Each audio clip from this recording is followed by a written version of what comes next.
Dear friends, greetings to every one of you in the name of Lord and Savior Jesus Christ. प्यारे दोस्तों, यीशु मसीह के महिमा से भरे नाम के निमित्त हम आपका स्वागत करते हैं। Thank you so much for joined in this prayer to communicate with God very seriously. और सच में आप सबका धन्यवाद, क्योंकि आप बहुत ही उत्सुकता के साथ और सच्चे रूप से स्वाभाविक तरीके से परमेश्वर के साथ बातचीत करने के लिए उससे जुड़ना चाहते हैं। Because this is a time the believer, those who are really received the mandate of God, they will be all the time alert and serious. क्योंकि ये ऐसा वक्त है जब लोग जो परमेश्वर के विश्वासी हैं, जो परमेश्वर पर विश्वास करते, भरोसा करते हैं, वो परमेश्वर से उस वायदे को पाते हैं और उन्हें इस बात को लेकर हमेशा सतर्क रहने की ज़रूरत है। Because this is a time we have to more in prayer close to the heart of God. क्योंकि ये ऐसा समय चल रहा है जब हमें परमेश्वर के हृदय के और ज़्यादा करीब होना है और प्रार्थना में और ज़्यादा बढ़ते जाना है। So what is the God's expectation from the believer? His heart is all the time looking the committed people for him. इसलिए परमेश्वर की क्या इच्छा है, वो क्या हमसे चाहता है, वो हमसे उम्मीद क्या रखता है, वो ऐसे हृदय के लोगों को खोजता है जो हमेशा परमेश्वर के प्रति समर्पित रह सके। The committed people, the another side, he is looking for the people, those who are doing their confession very boldly. I am redeemed by the blood of Jesus Christ. I am the witness and the testimony for him. Such a boldness, the great confession of their faith. परमेश्वर के प्रति समर्पित रहने वाले लोग और साथ ही साथ ऐसे लोग जो परमेश्वर के सामने अपनी तमाम बातों को और लोगों के सामने भी परमेश्वर के अपने जीवन में परमेश्वर की उपस्थिति को बहुत निडरता के साथ मान ले। The another side, he is looking the people, those who are already made a new covenant with him. The covenant through the blood of Jesus Christ. दूसरी तरफ परमेश्वर ऐसे लोगों को भी खोज रहा है जिन्होंने परमेश्वर के साथ एक नई वाचा को यीशु मसीह में होकर बांध लिया है। So the entire world is celebrating the Christmas by their own heart, by their own thinking. The people are doing everything, but the heart of the Lord, who is committed for me, who is available for me, who is ready to do the bold confession for me in all situation, who is every day coming and meeting me by remembering the covenant I made with them. और ये संसार अपने अपने तरीके से इस नए बड़े दिन की खुशियों को मना रहा है। उनके सोचने का तरीका अलग है, उनके उसे मनाने का तरीका अलग है, लेकिन हम जिन्होंने परमेश्वर के साथ एक नई वाचा को बांधा है, वो परमेश्वर जो हमारे लिए हर एक बात को लेने के लिए तैयार है, बहुत निडरता के साथ जो हमारी हर एक बात को स्वीकार करने के लिए तैयार है, हमें उस परमेश्वर के साथ अपने जीवन में उसकी उपस्थिति में चलने की ज़रूरत है। So during the time of the Christmas, our commitment with God should be more. Our confession, the faith, it should be more full of positive. All the time, confess the faith. All the time, remember the covenant Jesus made with us. The eyes of the Lord is upon such a people. और इस समय बहुत ज़रूरी है कि हम परमेश्वर के साथ, जब हमने बड़े दिन की खुशियों को मनाते हैं, हम परमेश्वर के साथ बांधी गई उस नई वाचा को हमेशा याद रख सके, उसके साथ चल सके और साथ ही साथ उन तमाम बातों का अंगीकार बहुत निडरता के साथ कर सके, क्योंकि वो बातें हैं जो हमें परमेश्वर के नज़दीक रखती हैं। So it's easily you can understand this message as a triple C. Number 1, commitment. Number 2, confession. Number 3, remembering the covenant Jesus made with us. और अगर इस वचन को हम अच्छे से समझना चाहते हैं तो हम इसे 3 सी की तरह देख सकते हैं। पहला, परमेश्वर के प्रति अपना समर्पण। दूसरा, वो वाचा जो परमेश्वर ने हमारे साथ बांधा। और तीसरा, वो अंगीकार जो हमने परमेश्वर के साथ किया। Whatever may be the problem you are going through, whatever may be the situation you are facing, if you are strong in your commitment before God, if you are strong in your confession, in all the time even though the fig tree will not produce any fruit for me, even though in the sheep in the fold are empty for me, I will rejoice in the Lord, my Savior who redeemed me by shedding his precious blood on the cross. और आपकी जो स्थिरता है परमेश्वर में, आपका जो अंगीकार है, वो सारी बातें जो परमेश्वर में हो के आपने वाचा के साथ बांधा है, आपको परमेश्वर के साथ इस तरह कहने की और चलने की जरूरत है, चाहे मुझे फल मेरे बातों से, मेरे कामों से मुझे कोई परिणाम ना भी हासिल हो, चाहे मेरे लगाए हुए पेड़ से मुझे फल ना भी मिले, चाहे मेरी चीज़ों से मुझे कोई अच्छा लाभ हो भी ना, तो भी मैं निरंतर और निश्चयता के साथ उस परमेश्वर के साथ अटल रूप से खड़ा रहूंगा. Every time remembering the new covenant through the blood of Jesus Christ, by remembering him, the broken body of Jesus Christ, he was full of bruised.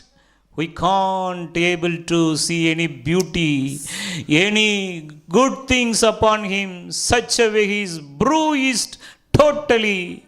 Such a broken body of Jesus Christ, the blood of Jesus Christ. So every day through the Holy Communion, with the great reverence of God, if you are seeking and remembering your covenant, the great blessings will come upon you. The Lord will remember you all the time. और आपको निरंतर परमेश्वर के साथ उस नई वाचा को स्मरण करने की ज़रूरत है, याद रखने की ज़रूरत है, जो यीशु मसीह ने उस क्रूस पर अपने छिदे हुए शरीर के द्वारा, अपने उस टूट चुके हुए बदन के द्वारा हमारे साथ बांधा है. हमारे साथ शायद परिस्थितियां कुछ भी हो सकती हैं, लेकिन यीशु मसीह का वो टूटा हुआ शरीर, वो लहू से भरा हुआ शरीर, वो शरीर जिससे लहू निरंतर बह रहा था, वो वाचा जो उसने हमारे साथ उस क्रूस पर बांधी, वो हमेशा हमारे साथ बनी रहती है. The real Christmas is so powerful in your commitment. और वो सच में आप जब इस वायदे को करते हैं, आपके इस वायदे में वो असल में वो बड़ा दिन निहित होता है. The real Christmas in your bold confession, my Redeemer alive, he is a living God.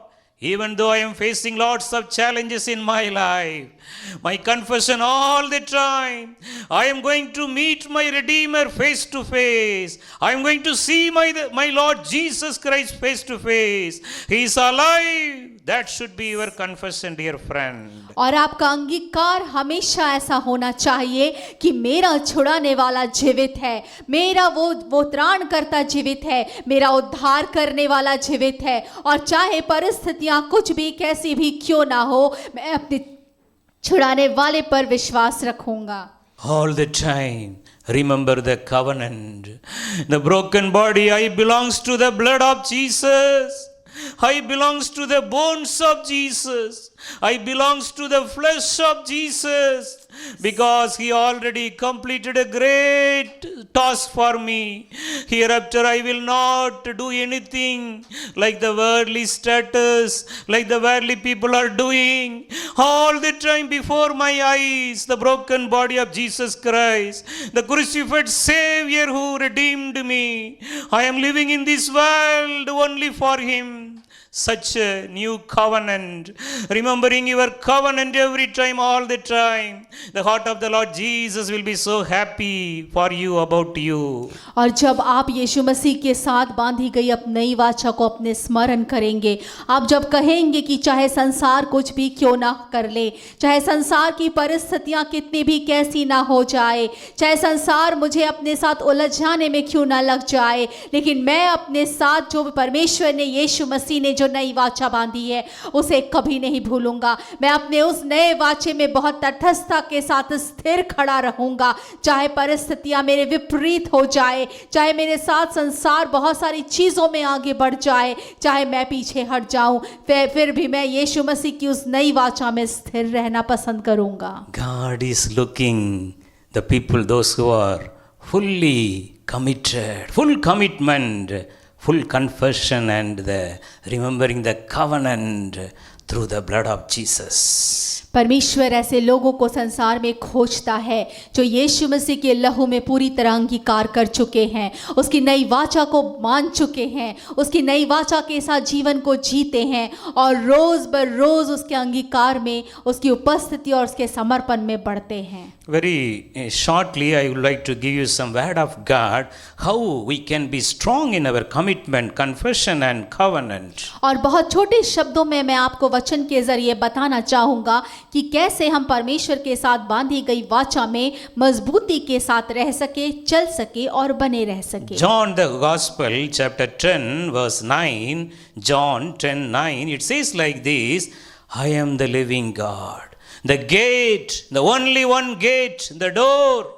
Anyone who enters through me, they will be saved and will live forever and will go inside and out, in and out freely and find the green pasture, the spiritual strength and security. और जब हम वचन से देखेंगे तो यूहन्ना की पुस्तक उसका 10वां अध्याय उसका 9वां वचन इस प्रकार कहता है, वहाँ परमेश्वर कहता है, मैं एक जीवित परमेश्वर हूँ, द्वार मैं हूँ, यदि कोई मेरे भीतर प्रवेश करे तो उद्धार पाएगा और भीतर बाहर आया जाया करेगा और चारा पाएगा।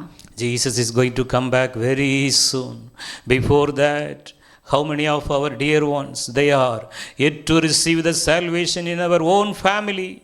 Today, your confession, your commitment should be more upon them. Lord, Lord, give them the grace. They should receive, they should enter through the only gate, the Jesus, the new way already made for us, the new door opened through the broken body of Jesus Christ. That is the gate. Dear friends, Hebrew, it is very clearly it is written, a new way has been opened through the broken body of Jesus Christ. We should enter.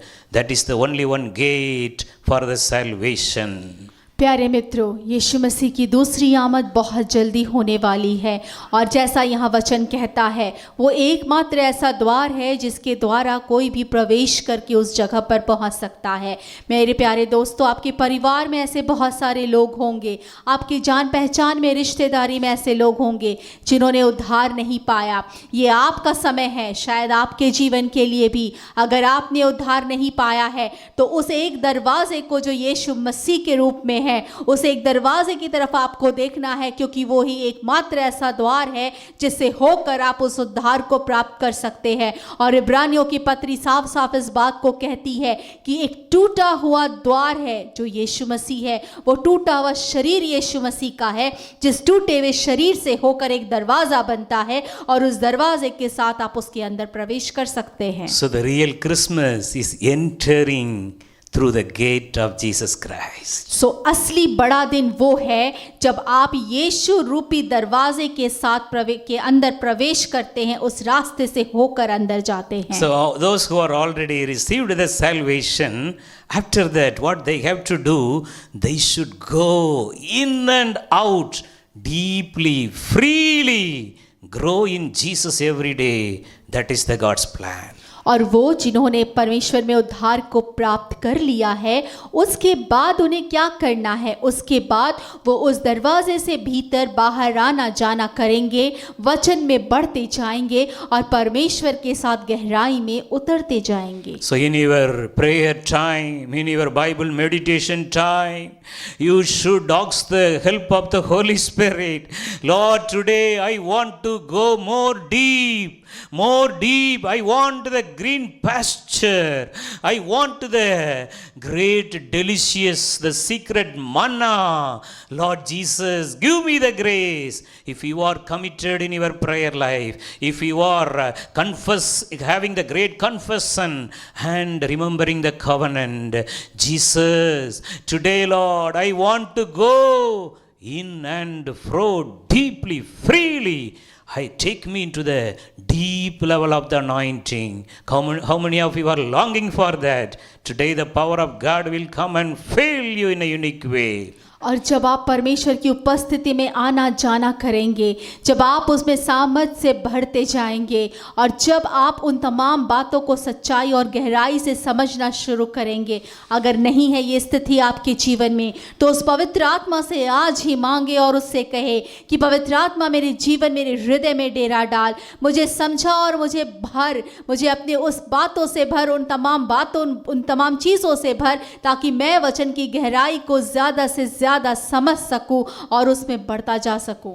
After found the green pasture, we have to spiritually strengthen in the Lord our security. We should not any time fall through the evil snares, because we are surrounded the evil snares. If we allow for the small 1% of the sinful life, immediately everything in your entire spiritual life will be destroyed. So that's why, dear friends, we are believers, we are growing in Jesus. We have to be strong in our spiritual life, and we all the time our spiritual life should be total protection. We should ensure our security, the status of our security. और उन हरी चराइयों में चरने के बाद और उस निर्मल जल के सोते से पानी पीने के बाद भी अगर हम संसार की अभिलाषाओं को और सांसारिक बातों को अपने जीवन में अगर 1% भी मौका देते हैं,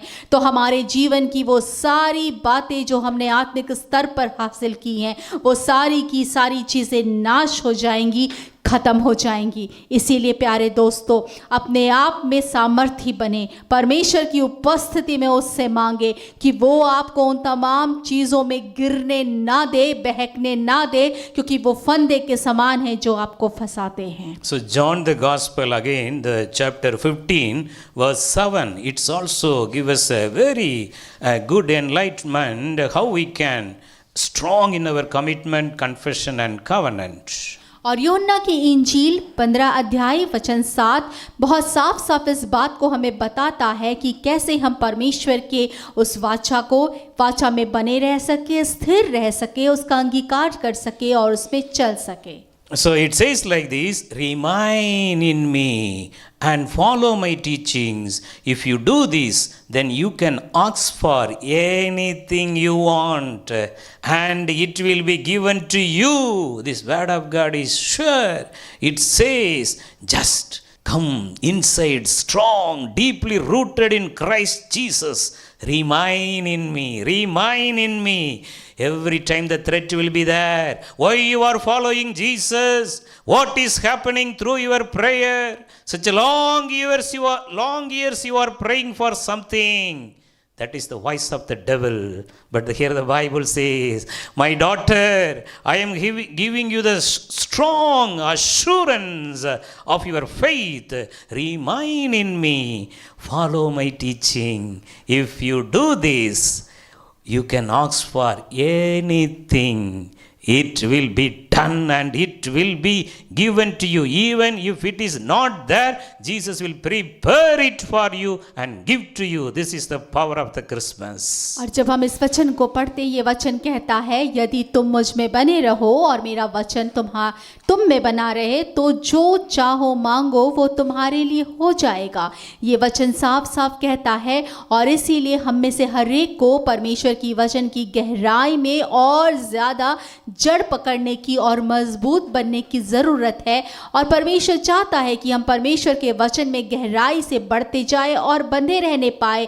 शायद शैतान आपको उस समय भरमा सकता है कि क्यों तुम प्रार्थना में लगे हुए हो, क्यों तुम उस विषय के लिए प्रार्थना कर रहे हो और तुम्हें तो कुछ मिल ही नहीं रहा है। तुम सैकड़ों सालों से शायद किसी विषय के लिए प्रार्थना कर रहे हो, लेकिन तुम्हें इस बात का उत्तर नहीं मिल पाया है। ये वो बातें हैं जो शैतान हमें परखने के लिए बोलता है, लेकिन हमें परमेश्वर में जड़ पकड़कर मजबूती से चलने की ज़रूरत है। हमें उसमें बने रहने की ज़रूरत है, निरंतरता के साथ बने रहने की ज़रूरत है। और जब हम उसमें बने रहते हैं तो हो सकता है प्रार्थना में हमने जो मांगा वो भले हमें नहीं मिला, लेकिन परमेश्वर निश्चय हमारे लिए अपनी एक योजना को बना रहा है। So every year we are remembering Jesus Christ through the Christmas. The God's expectation is, my son, remain more strong, more deeply rooted in me, and follow my teaching. Obey the word of God. Practice the word of God. Practice the word of God through the Holy Spirit. So that is the expectation of Jesus Christ. और हर साल बड़े दिन के उपलक्ष्य में हम यीशु मसीह की पैदाइश के रूप में उसे याद तो करते हैं, लेकिन उसकी हमसे क्या उम्मीद है? वो चाहता है कि हम उसके वचन में गहराई से जड़ पकड़ते जाए, उसमें बने रहने पाए, उसमें बढ़ते जाए और उसके साथ हमेशा स्थिरता के साथ उसके साथ जीवन में चलते जाए। और यही तो एक छोटी सी उम्मीद है जो वो हमसे रखता है। So if you are doing exactly according to the heart of God, what will be happen? You will be like according to this word, noted this word, Matthew chapter 7 verse 24.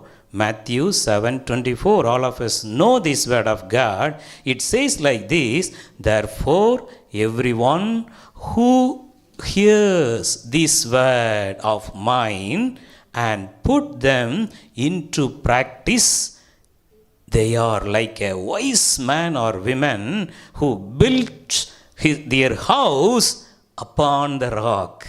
Upon the rock. This is the very security place, the place of secure. The spiritual security will be there upon the rock.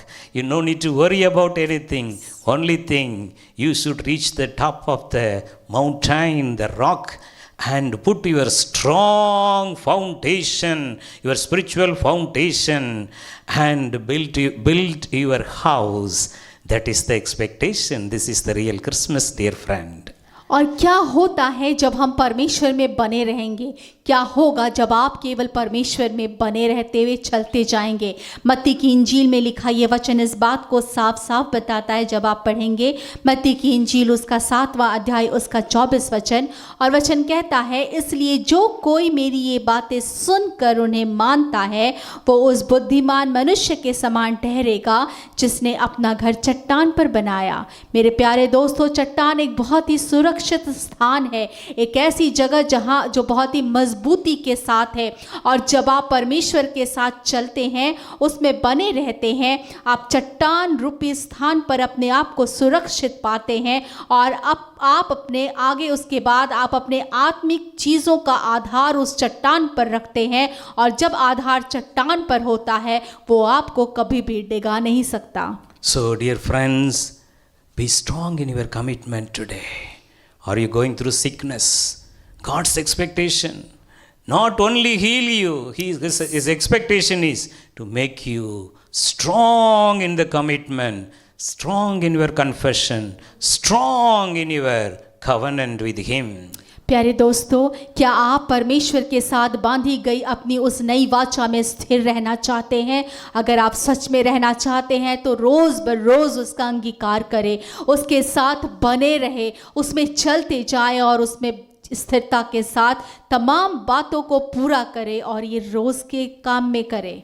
So the gate is already open on the cross. Just enter through the gate and go inside and in and fro deeply and find your green pasture and be strong in the Lord, strong in the Lord and in his mighty power every day. और वो दरवाज़ा खुला हुआ है, उस दरवाज़े के भीतर और बाहर आया जाया करे। अगर उस दरवाज़े में अभी तक आपने प्रवेश नहीं किया है तो उस दरवाज़े के अंदर प्रवेश करे, रोज़ उसकी उस शीतल छाया में बैठा करे, उसकी हरी चराइयों में चरा करे, उसके उस सुखदाई जल से उस पानी को पिया करे और रोज़ उसकी उपस्थिति में बने रहा करे। So finally, I would like to give you the word of God. Note it, John chapter 15. Verse 8 to 17. So in your home you can meditate it more deeply.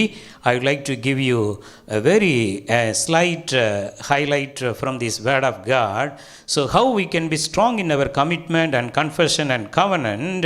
This John 15, 18 to 17 give the full detail. और हम परमेश्वर के वायदे में उसके वचन में कैसे बने रह सकते हैं, मजबूती के साथ चल सकते हैं और अंगीकार के साथ अपना जीवन जी सकते हैं। यूहन्ना की इंजील उसका 15 अध्याय उसका 8 से लेकर 17 वचन इस बात का बखूबी बयान करता है। आप घर में इसे पढ़ सकते हैं। मैं आपको बहुत संक्षेप में इससे कुछ बातों को बताऊंगा। So the verse 8 says, you should produce much fruit. That is the God's expectation. और वचन 8 इस बात को बताता है, वहाँ कहता है कि तुम बहुत सा फल लाओ, ये परमेश्वर की इच्छा है जो वो हमसे रखता है। So this is the growth in our spiritual life. We should every day grow in the Holy Spirit. और ये हमारी आत्मिक वृद्धि को, बढ़ोतरी को दिखाता है, ताकि हम पवित्र आत्मा की उपस्थिति में रोज बरोज बढ़ते जाएं। The same word 8 says, and show that you are my followers or witness. और उसी 8 वचन में ये कहता है, तब लोगों को ये पता चले और तुम उनको दिखा सको कि तुम मेरे चेले या मेरे पीछे चलने वालों में से हो। The God's expectation is we should produce more fruit and be a witness. और परमेश्वर की ये इच्छा है कि हम बहुत सारा फल लाए और लोगों के सामने एक गवाही बन सके। So verse 9, it's a very interesting word. It says, I loved you as the Father loved me. Now remain in my love. Remain in my love. You may not get the worldly people's love in your life. You may longing and expecting whether this person can show his love towards me. But you may be failed. Today the real Christmas. Dear friends, come inside the gate. There is a great love for you. Be strong and remain in the love of Christ today. और इसका 9 वचन बहुत ही खूबसूरती के साथ इस बात को बताता है।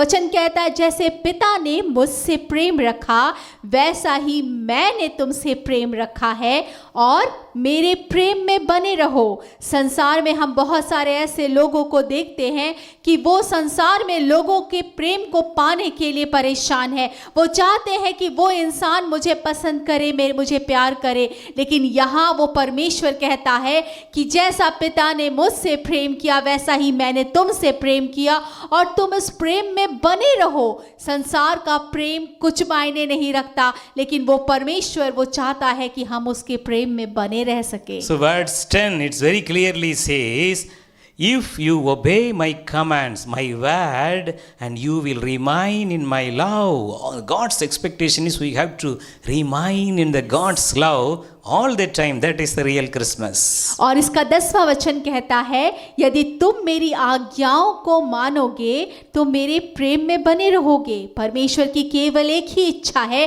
कि हम उसके प्रेम में बने रहे। So the 11th word is a very supreme word, very interesting word. It says like this, I have told you these things so that you can have the same joy I have. I want your joy to be the fullest joy, fullness of joy.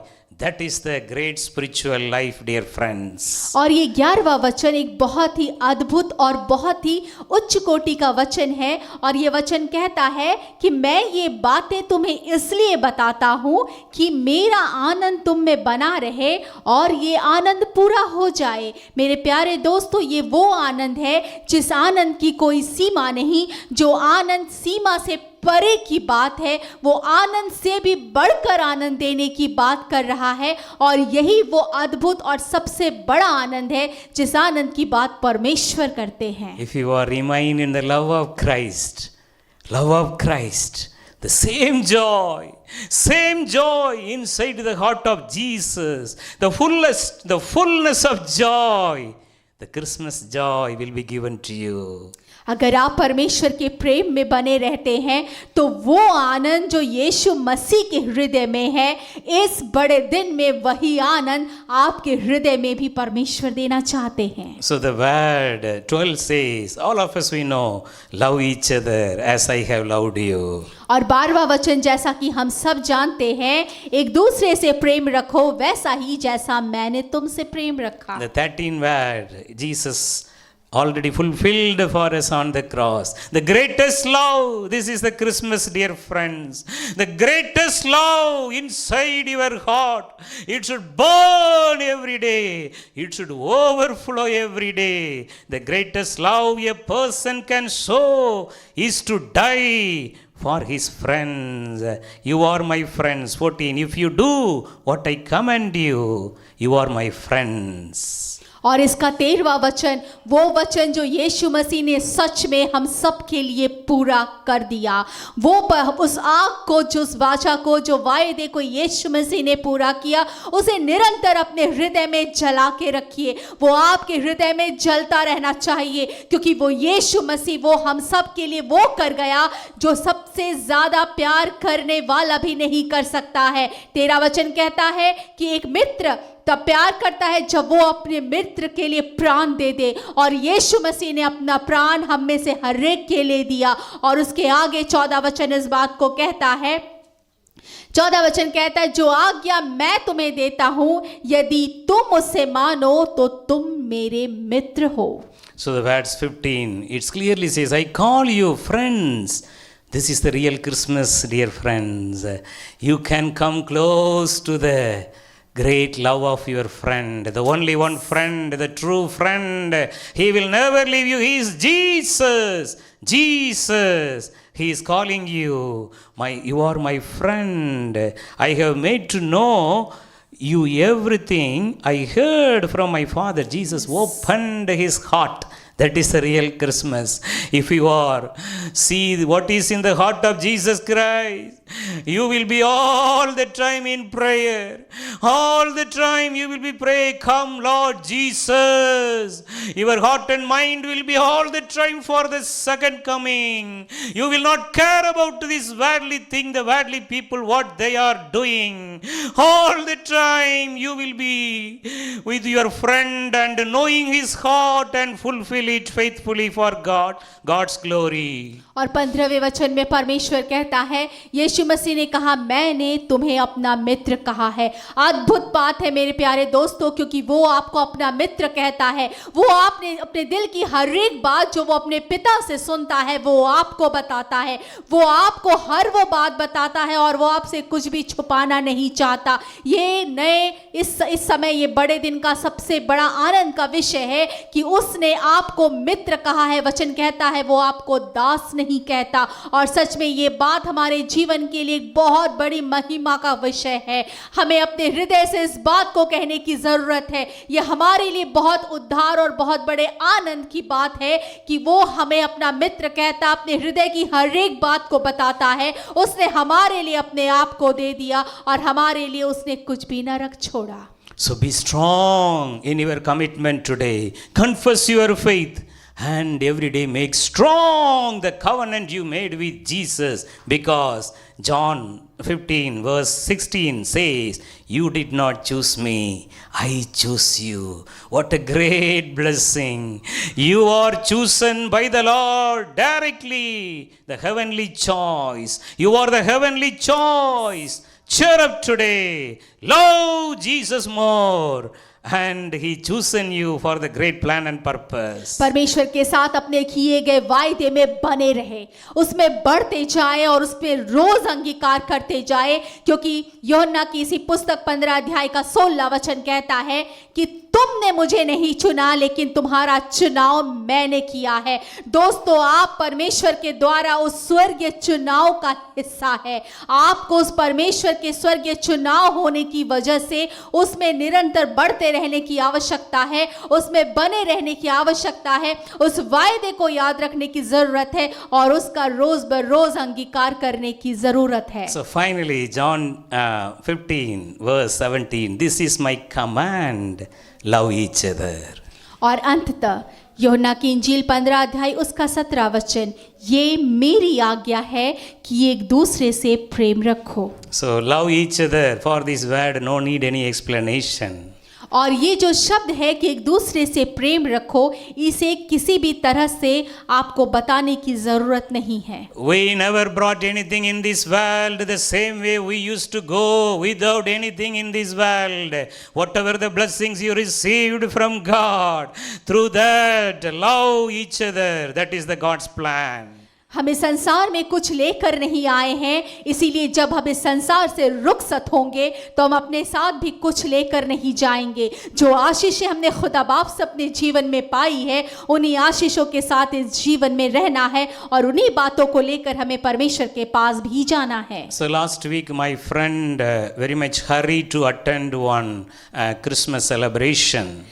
पिछले हफ्ते की बात है, मेरे एक मित्र थे, उन्हें किसी क्रिसमस का प्रोग्राम को में जाने की बहुत जल्दी थी। So he was very late. By seeing his shoes, he thought his shoes are very much dirty. He went to the nearby shop to brush up his shoes, polish it.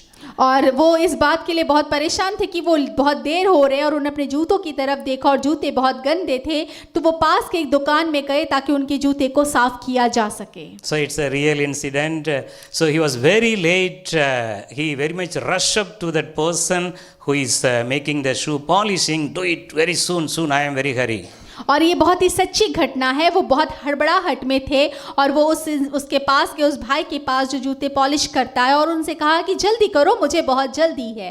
So that time one old man came and put his chappal, that shoes, before that person to repair it. और ठीक उसी समय एक वृद्ध पुरुष आते हैं और वो जो जूता पॉलिश कर रहा था उसके सामने अपनी चप्पल रख देते हैं। By seeing that old man and that chapel is, by seeing that is not at all a chapel, that is totally piece, more than 100 places it is totally torn, that is not at all, repair it. By seeing that, God spoke to him. और जब उस चप्पल की तरफ मैंने देखा, ऐसा मेरे दोस्त का कहना है कि जब मैंने उस चप्पल को देखा तो वो चप्पल कहीं से नहीं लग रहा था, क्योंकि वो 100 टुकड़ों में बहुत जगह से टूटा हुआ था और वो कह रहा था कि ये टूटा हुआ नहीं है लेकिन इसे मरम्मत की ज़रूरत है और परमेश्वर ने मुझसे बातें की। The old man is very hopeful about that repair person. He will repair it and give to me. और वो जो वृद्ध पुरुष था वो इस बात को लेकर बहुत आशान्वित था कि मैं जिस चप्पल को बनने के लिए दे रहा हूँ वो बनाने वाला उस चप्पल को जरूर बना देगा। God spoke to him, that person, my friend, give him some amount and get him a new chapel now. और मेरे परमेश्वर ने मेरे दोस्त से उस वक्त बात की और मेरे दोस्त ने उसे कुछ पैसे दिए और उससे कहा इसी वक्त आप एक नई चप्पल खरीद ले। So he did it. He enter into that Christmas celebration. The last place, God spoke to me, my son, you did it. You did it. This word of God, love each other. और जब मैं मेरा दोस्त उस Christmas के function में घुसा, वो सबसे पीछे की पंक्ति में सबसे आखिर में था और वहाँ परमेश्वर ने उससे बात की और परमेश्वर ने कहा तुमने वो कर दिया, तुमने वो कर दिया, तुमने वो कर दिया क्योंकि तुमने उससे प्रेम रखा। Dear friends, finally note this word of God. It's very clearly says 2 Chronicle chapter 16 verse 9. और इस बात को मेरे दोस्तों आप अच्छी तरह से नोट कर ले, ये हमें मिलता है दूसरा इतिहास 6 अध्याय उसका 9 वचन। The 2 Chronicle chapter 16:9 says, the eyes of the Lord is run to and fro throughout the whole earth to show himself very strong and powerful on behalf of those whose heart is loyal, fully devoted, committed and blameless before him. और वचन कहता है दूसरा इतिहास उसका 16 का 9 में वचन ऐसा कहता है कि परमेश्वर की आंखें इस पृथ्वी पर इधर उधर फिरा करती हैं और उन लोगों की खोज में है जो पूरी तरह से परमेश्वर के प्रति समर्पित है और उनके प्रति ईमानदार है। So this is the real Christmas. If you are having the heart of Jesus, God will speak to you. God will guide you. The eyes of the Lord will be upon you throughout the whole earth. Who is having the helpful heart, who is having the helpful mind from the heart. Not only we have to do something for Christmas, we are doing not like that. From the heart, the Lord is looking because God wants to show his mighty power through such a person. और यही तो असल में बड़ा दिन है जब परमेश्वर की आंखें इस पृथ्वी पर हर तरफ घूम रही है और वो उन लोगों को खोज रही है जो सच में परमेश्वर के वायदे को पूरा कर रहे हैं। क्या करना है, क्या नहीं करना है, कैसे मनाना है, ये बड़ी बात नहीं, लेकिन हम कितने प्यार के साथ और कितने दया के साथ लोगों के बीच में हैं या उनके साथ व्यवहार करते हैं। जब हम परमेश्वर के इस वायदे को पूरा करते हैं तो परमेश्वर अद्भुत और सामर्थ्य रीति से हम में से हर एक के जीवन में काम करता है। The entire world is expecting the powerful Christmas from you through the power of the Holy Spirit. The sick people should be healed. The people, those who are dying, they should receive the life of Christ through you. Jesus is looking such a person. Are you ready? Are you available? The eyes of the Lord is upon you to show Himself the mighty power through your life. If you are committed, if you are having a strong confession and great covenant you are made with God today, you are the person. Now the heaven is going to be open. The power of the Holy Spirit is going to come upon you. The Lord want to use you now. और ये संसार बहुत बेसब्री से, बहुत बेताबी के साथ परमेश्वर के लोगों का इंतजार कर रही है और इस बड़े दिन को सच में असल में बड़े दिन की तरह मनाया जाए, इस बात के लिए इंतजार कर रही है। ये बड़ा दिन बाकी बड़े दिनों से ज्यादा सामर्थी होना चाहिए। आपके बोलने से बीमार चंगे होने चाहिए, आपके बोलने से लोग छुटकारे को पाने चाहिए, और ये वो बड़ा दिन है जिस बड़े दिन के इंतजार ये पूरा विश्व कर रहा है। Close your eyes. Are you committed today? अपनी आंखों को बंद करें। क्या आज आप समर्पित हैं? Are you ready to do your great bold confession as I am the witness of Jesus Christ? क्या आप तैयार हैं अपने उस सामर्थ से भरे हुए अंगीकार को करने के लिए जिसे आप यीशु के लिए करना चाहते हैं? Every day, all the time, remember the new covenant Jesus made with you and more strong in Him through the Holy Spirit. और हर रोज उस नए वायदे को स्मरण करें जो यीशु मसीह ने आपके साथ बांधा है, और उस नए वायदे में रोज बढ़ते जाएं। Now the eyes of the Lord is coming upon you. The mighty power of the Holy Spirit is coming and filling you right now. ओ परमेश्वर की नजरें वो आपके ऊपर है, वो पवित्र आत्मा का अद्भुत सामर्थ आप पर अपनी जुम्बिश को कर रहा है। God want to work through you mighty signs and wonders. परमेश्वर आपके जरिए काम करना चाहता है ताकि आपके जरिए वो अद्भुत चिन्ह और चमत्कार होने पाए। No more the ordinary ministry what we are satisfied. No, the extraordinary ministry through the power of the Holy Spirit is coming upon you right now. कोई साधारण सेवा नहीं जैसा कि आप करते आ रहे हैं, लेकिन एक अद्भुत और अविस्मरणीय सेवा जो पवित्र आत्मा के सामर्थ के जरिए वो आज से आप करने जा रहे हैं। Christmas means be strong in Jesus and have a close walk with your friend. The friend want to reveal his entire heart to you today. और बड़े दिन का मतलब कोई ऐसा दिन नहीं जब आप उसे मनाते हैं, लेकिन उसका असल में अर्थ होता है क्योंकि यीशु ने आपको मित्र कहा है, आप उसकी बातों को समझ सके और संसार को उन तमाम बातों से अवगत करा सके। God want you should make a great difference in this Christmas through the power of the Holy Spirit. वो परमेश्वर चाहते हैं कि इस बड़े दिन के समय में आप एक बहुत बड़े अंतर को लेकर आए परमेश्वर की पवित्र आत्मा के जरिए। No more as usual drinking and eating. There is a special through the anointing of the Holy Spirit. और कोई साधारण सिर्फ खाना पीना नहीं, लेकिन एक अद्भुत अभिषेक उस पवित्र आत्मा के जरिए। How many of you are ready to receive the mighty fire anointing now? और आप में से कितने उस अग्नि के अभिषेक को पाने के लिए इस वक्त तैयार हैं? The Lord want to make you strong in your commitment today. ओ परमेश्वर आपको अपने वायदे में ज्यादा मजबूत बनाना चाहता है। The Lord want to make you more strong in your confession. Jesus is alive in this Christmas day. ओ वो आपको अपने अंगीकार में मजबूत बनाना चाहता है कि इस बड़े दिन में यीशु मसीह जीवित है। You have to come with a great commitment, with a great covenant, strong in your covenant today. Lord, faithfully I will pray before you. My prayer time, the scheduled prayer time, I will follow. Lord, I will not waste my time anymore with any worldly pleasures, Lord. Jesus, fill me, Lord. How many of you are asking now? The grace of the Lord Jesus Christ is coming and filling you right now. ओ परमेश्वर के किए गए वायदे जो उसने आपसे किए हैं, उसमें आपको और बढ़ने की जरूरत है, उसे अंगीकार करने की जरूरत है। आप में से कितने लोग हैं जो ये चाहते हैं, वो परमेश्वर से कहे कि परमेश्वर मुझे अपने अद्भुत सामर्थ से और भर दे, मुझे बढ़ने दे ताकि मैं तेरी उपस्थिति में बढ़ता जाऊं, तेरे वायदे में निरंतर बढ़ता जाऊं। आप में से कितने हैं जो चाहते हैं? इसी समय परमेश्वर वो करने जा रहा है। Come close to Jesus and made a new covenant with Him. Lord, several years I wasted my life by celebrating the as usual, the worldly traditional things, Lord. Jesus, give me a heart today. I want to make a new covenant with you. How many of you are crying before God right now?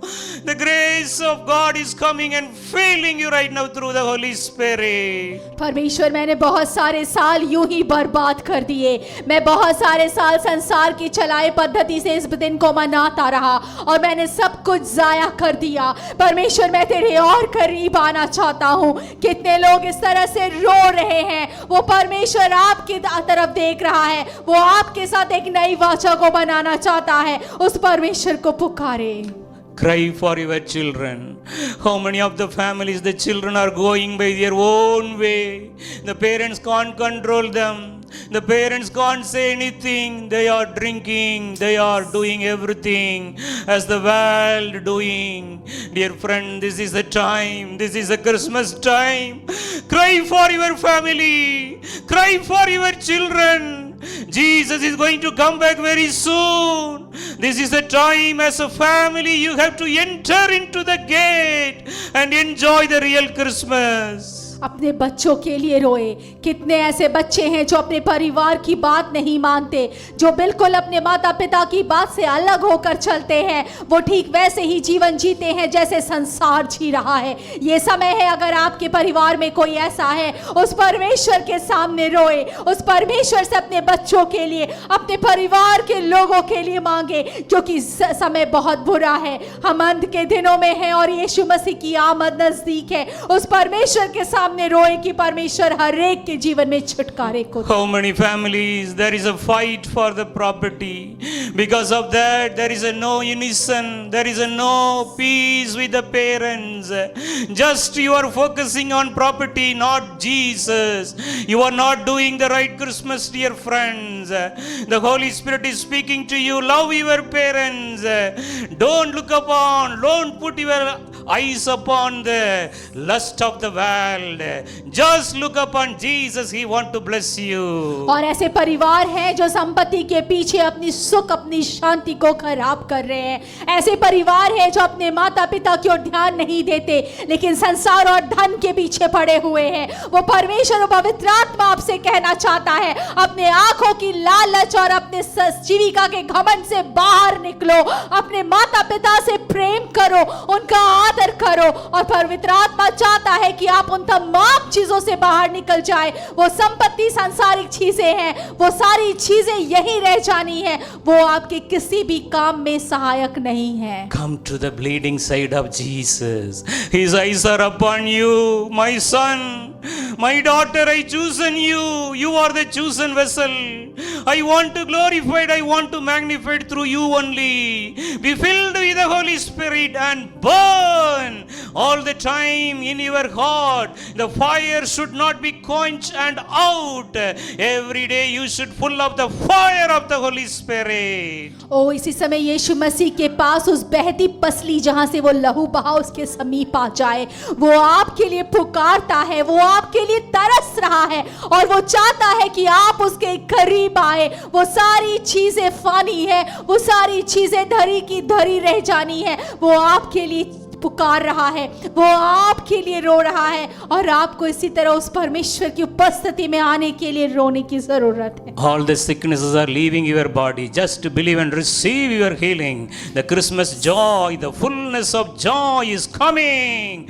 There is no more sickness in your family. Receive the divine healing right now. आपके शरीर से हर एक कमजोरी, हर एक बीमारी इस नए Christmas में, इस बड़े दिन के असल बड़े दिन में वो सारी चीजें आपके शरीर से निकल रही है। विश्वास करें और उसे अपने जीवन में, शरीर में ग्रहण कर ले। The real peace is coming upon your family. All the misunderstanding is going away. Misunderstanding between husband and wife, misunderstanding between the parents and the children. All the evils plans are destroying right now by the blood of the Lamb and the word of God. और आपके परिवार में, जितनों के परिवार में वो ऐसी आत्मा है जो एक दूसरे को समझने के लिए पाबंदी रखती है, जो चीजों को पति पत्नी के बीच खराब करती है, मन मुटाव को लेकर आती है, हर वो बात नाश हो रही है, हर वो बात खत्म हो रही है और वो परिवार फिर से एक असल शांति को पा रहा है। How many of you are praying for your blessed future? The Lord is going to bless you coming new year. It's going to be a full of year of grace and year of hope for you. और आप में से कितने हैं जो अपने भविष्य को लेके प्रार्थना कर रहे हैं? आने वाला नया साल आशा और विश्वास से भरा हुआ उन्नति का साल है। परमेश्वर आपको आने वाले नए साल में बहुत सारी आशीषों से भरने जा रहे हैं। The Lord is going to supply all your need according to His riches in glory by Christ Jesus. और अपनी तमाम बातों की उपस्थिति में, अपनी महानता और अपनी तमाम धार्मिकता की उपस्थिति में वो परमेश्वर आपके जीवन को हर एक जरूरत की चीजों से भरने जा रहा है। Thank you, Lord, for answering our prayer. धन्यवाद परमेश्वर हमारी प्रार्थनाओं को सुनने के लिए। In Jesus' name we pray. यीशु मसीह के नाम से प्रार्थना करते हैं। Amen. आमीन।